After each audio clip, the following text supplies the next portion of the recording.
तो Godzilla versus Kong का जब ट्रेलर आया था तब हमने एक टैगलाइन देखी थी, वन विल फॉल।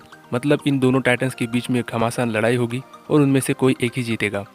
तो किसकी जीत होती है ये जानने के लिए इस वीडियो को पूरा देखिए। मूवी की शुरुआत में हम देखते हैं कि कॉन्ग को एक कॉन्ग कंटेनमेंट में रखा गया है जहाँ पर वो बिल्कुल भी खुश नहीं है। वो लगातार वहाँ पर तोड़फोड़ करता रहता है। साथ ही साथ हम एक बच्ची को भी देखते हैं जिसका नाम है जिया। इस बच्ची की खासियत यह है कि ये बोल नहीं सकती, लेकिन इसको साइन लैंग्वेज आती है जिससे वो कॉन्ग के साथ भी कम्युनिकेट कर सकती है।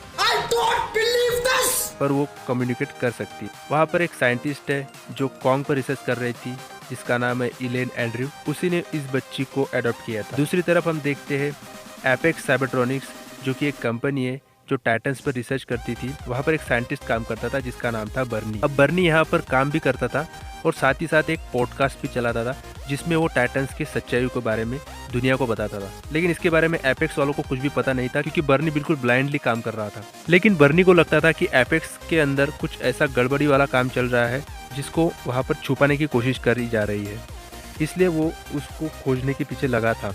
उसको ये हाथ में कुछ ऐसी सीक्रेट जानकारी भी लग गई थी। लेकिन तभी वहाँ पर गॉडजिला का आगमन हो जाता है। गॉडजिला उस सिटी को भी तबाह कर देता है और एपेक्स की आधी फैसिलिटीज़ को भी तबाह कर देता है।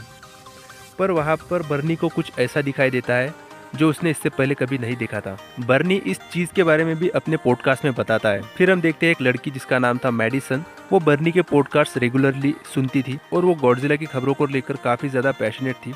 इसलिए जब उसे गॉडजिला के बारे में पता चलता है कि उसने सिटी पे हमला किया था तो वो इस चीज़ का पता लगाने के लिए अपने दोस्त जोश के साथ निकल पड़ती है और सबसे पहले बर्नी को ढूंढ निकालती है। बर्नी उसको बताता है कि एपेक्स के अंदर कुछ गड़बड़ी चल रही है, वो लोग किसी चीज़ के ऊपर काम कर रहे हैं, लेकिन वो क्या कर रहे हैं वो उसको पता नहीं था। इसलिए वो तीनों मिलकर एपेक्स के अंदर घुसने का एक प्लान बनाते हैं। उधर एपेक्स साइबरट्रॉनिक्स के head Walter Simons doctor Nathan जो कि एक साइंटिस्ट है उन्हें कन्विंस करते हैं हेलो अर्थ में जाने के लिए और वहाँ से एक पावर सोर्स लाने के लिए। अब ये हेलो अर्थ क्या है? हेलो अर्थ माना जाता है कि वहाँ पर सभी टाइटन्स रहते हैं और ये अर्थ के नीचे अंडरग्राउंड है। वहाँ पर जाने वाला रास्ता अंटार्कटिका से होकर जाता है, लेकिन वहाँ तक पहुँचने का रास्ता इतना आसान नहीं था। हेलो अर्थ में रिवर्स ग्रेविटी होने के चलते वहाँ पर नॉर्मल एयरक्राफ्ट से जाना नामुमकिन था। इसलिए एपेक्स साइबरट्रॉनिक्स वाले एक ऐसे एयरक्राफ्ट का निर्माण करते हैं जो इस रिवर्स ग्रेविटी का प्रेशर भी झेल सकती है। अब वहाँ तक पहुँचने के लिए इन लोगों को एक गाइड की ज़रूरत थी, इसलिए डॉक्टर नेथन चाहते हैं कि वो कॉन्ग को साथ में लेकर जाएगा। इसलिए डॉक्टर नेथन इलेन एंड्रयू से बात करता है और फिर वो लोग कॉन्ग को लेकर समुद्र के रास्ते निकल पड़ते हैं। लेकिन तभी वहाँ पर गॉडजिला आ जाता है और फिर गॉडजिला और कॉन्ग के बीच ज़बरदस्त लड़ाई यहाँ पर होती है और इस लड़ाई को तो थिएटर में ही एक्सपीरियंस किया जा सकता है। ये जो ट्यूबलाइट आप लोग देख रहे हैं जो कि गॉडजिला के मुँह से निकल रही है, इसे एटॉमिक ब्रीथ कहती है, जो कि एक तरीके का न्यूक्लियर रेडिएशन है।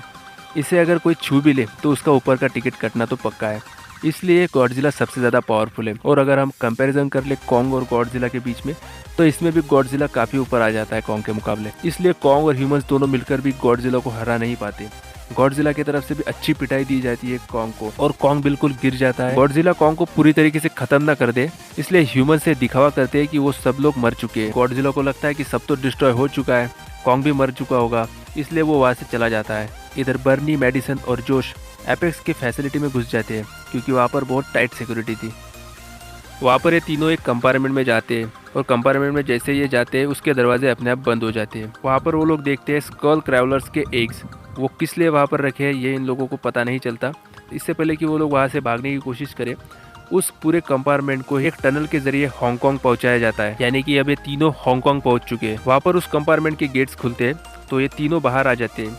वहाँ पर वो तीनों देखते हैं एक जायंट रोबोट को जो कि हूबहू गॉडजिला की तरह ही लग रहा था और यही वो सीक्रेट चीज थी जिसके बारे में बर्नी पता लगाने की कोशिश कर रहा था। इस जायंट रोबोट को नाम दिया जाता है मेगा गॉडजिला और उसके लिए एक आर्टिफिशियल एटॉमिक ब्रीथ भी बनाई जाती है और उसकी टेस्टिंग भी यहाँ पे की जाती है। लेकिन टेस्टिंग के दौरान ही वो बीच में ही बंद पड़ जाता है क्योंकि इतना बड़ा रोबोट है, इसके लिए एनर्जी भी बहुत ज़्यादा चाहिए होती है और इतनी एनर्जी वो लोग जनरेट नहीं कर पाते। इसीलिए तो उनको एक पावर सोर्स चाहिए होता है जो उनको हेलो अर्थ में मिलेगा और इसीलिए उन्होंने डॉक्टर नेथन को वहाँ पर भेजा था। इधर कॉन्ग को हेलीकॉप्टर के जरिए अंटार्कटिका लाया जाता है जहाँ पर हेलो अर्थ का एंट्री पॉइंट है। फिर कॉन्ग उस टनल के अंदर जाता है और उसके पीछे तीनों एयरक्राफ्ट लेकर पहुँचते हैं उस हेलो अर्थ के अंदर।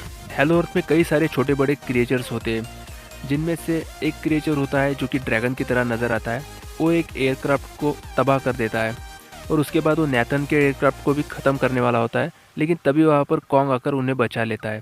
फिर कॉन्ग उसका घर ढूंढ निकालता है, जहाँ पर हम लोग देखते हैं कि बहुत सारे कंकाल वहाँ पर पड़े हैं, जो कि ये दर्शाते हैं कि वहाँ पर कई सालों पहले लड़ाई हुई थी। वहाँ पर हमें कॉन्ग का थ्रोन भी नजर आता है। कॉन्ग को वहाँ पर एक कंकाल में फंसी हुई कुल्हाड़ी मिलती है, जो कि गॉडजिला के स्किन से बनी थी। फिर हम देखते हैं कि कॉन्ग उस कुल्हाड़ी को चार्ज करता है, जिससे उसकी पावर और ज़्यादा बढ़ जाती है। और यही वो पावर सोर्स था जिसके लिए नेथन की टीम को वॉल्टर ने यहाँ पर भेजा था। फिर वॉल्टर की बेटी माया उस पावर सोर्स का सैंपल एपेक्स साइबरट्रॉनिक्स के हांगकांग के हेडक्वार्टर में भेज देती है। मेगा गॉडजिला को एक दूसरे टाइटन के दिमाग से जोड़ा गया था और इसे डॉक्टर रेन कंट्रोल करते थे।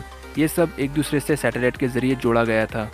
जब मेगा गॉडजिला को हेलो अर्थ से लाई हुई पावर सोर्स से चार्ज किया जाता है, तो वो इतना ज़्यादा चार्जअप हो जाता है कि रेन की वहीं पर मौत हो जाती है और मेगा गॉडजिला उल्टा वॉल्टर पे हमला कर देता है, जिससे वॉल्टर भी मारा जाता है। मेगा गॉडजिला के रेडिएशंस को गॉडजिला ट्रैक कर लेता है और फिर वो उसकी खबर लेने के लिए हांगकांग पहुंचता है। लेकिन उसी वक्त इधर हेलो अर्थ में कॉन्ग ने उसकी कुल्हाड़ी चार्ज की थी, जिसके रेडिएशन की वजह से कॉन्ग का ध्यान भटक गया और उसने ज़मीन पर एटॉमिक ब्रीथ के जरिए इतना बड़ा होल बना दिया कि वो ज़मीन चीरते हुए सीधा हेलो अर्थ तक पहुंच गया, जिस वजह से हेलो अर्थ में अफरा तफरी मच जाती है और वहाँ के क्रिएचर्स कॉन्ग पर हमला करते हैं। इस दौरान माया और बाकी के क्रू मेंबर्स मारे जाते हैं और सिर्फ डॉक्टर नेथन, एलेन और जिया की जान बच जाती है। फिर कॉन्ग उस होल के जरिए सीधा पहुंच जाता है हांगकांग और उसके पीछे पीछे ये तीनों भी पहुंच जाते हैं। यहाँ पर दोनों के बीच ज़बरदस्त लड़ाई होती है। अब क्योंकि कॉन्ग के पास कुल्हाड़ी थी, तो पहला राउंड तो कॉन्ग आसानी से जीत जाता है, लेकिन गॉडजिला जल्द ही कमबैक करता है और उसके बाद वो कॉन्ग की ऐसी पिटाई करता है कि कॉन्ग चलना तो दूर, उठने के भी काबिल नहीं बचता। फिर मैदान में एंट्री होती है मेगा गॉडजिला की और मेगा गॉडजिला और गॉडजिला के बीच जंग छिड़ जाती है। लेकिन इस जंग में गॉडजिला कमजोर पड़ने लगता है और इधर कॉन्ग की हार्ट बीट्स स्लो हो जाती है, वो मरने लगता है। उसको सीपीआर की जरूरत होती है, लेकिन इतना बड़ा सीपीआर कहाँ से लाए? तो डॉक्टर नेथन उस एयरक्राफ्ट को ही उसके छाती पर रख देते हैं और उसको ब्लास्ट करा देते हैं, जिससे कॉन्ग की हार्ट बीट्स फिर से शुरू हो जाती है। फिर जिया कॉन्ग को समझाती है कि गॉडजिला एनिमी नहीं है, बल्कि एनिमी वो दूसरा वाला क्रिएचर है जिसका नाम है मेगा गॉडजिला। और वो कॉन्ग से कहती है कि जाकर गॉडजिला की मदद करो और फिर कॉन्ग भी उस जंग में उतर जाता है। गॉडजिला और कॉन्ग दोनों ही मिलकर मेगा गॉडजिला को पीटना शुरू कर देते हैं, लेकिन मेगा गॉडजिला उन दोनों पर भी भारी पड़ने लगता है। वो कॉन्ग को मारने ही वाला होता है, लेकिन तभी बर्नी और जोश गलती से उस सैटेलाइट सिस्टम को खराब कर देते हैं, जिससे मेगा गॉडजिला थोड़ा सा कमजोर पड़ जाता है। कॉन्ग उसको कुल्हाड़ी से मारने लगता है, तभी गॉडजिला उस कुल्हाड़ी को चार्ज अप कर देता है, जिससे उस कुल्हाड़ी की पावर और बढ़ जाती है और उसके बाद कॉन्ग मेगा गॉडजिला पर टूट पड़ता है और उसके टुकड़े टुकड़े कर देता है। फिर इन दोनों ही टाइटन्स को समझ आता है कि उन दोनों को आपस में लड़ना नहीं चाहिए और फिर वो दोनों अपने अपने रास्ते चले जाते हैं। गॉडजिला समुद्र में चला जाता है और कॉन्ग हेलो अर्थ में रहने लगता है और इसी के साथ ये फिल्म खत्म होती है।